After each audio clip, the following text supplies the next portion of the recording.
Alright, hey guys, another update on my Subaru. Been slowly replacing stuff and getting it slightly better.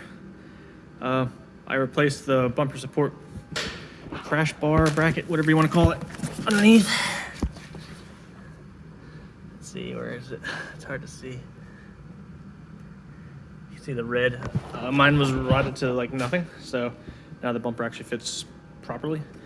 And right now, what I'm doing, besides getting covered in rust, is replacing the lower, what's it called, like suspension thing. Subframe brace. Yeah, that one. But I got lucky and found one that's rust-free in the junkyard. Probably because that one had an oil leak, so it stayed rust-free. Mine doesn't leak any oil. It probably burned some oil, but yeah, so I took a nice little rust shower on this thing. It's not bad. Crispy. It's crispy. And yeah, see, it was starting to rot through there. Someone, I guess, he jacked it up from there.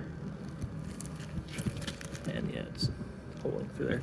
So yeah, putting on a nice new one should make a slight difference, I would say, in rigidity anyway. I mean, it's a subframe connector, so I should see a difference with that at least. Yeah, just a quick update.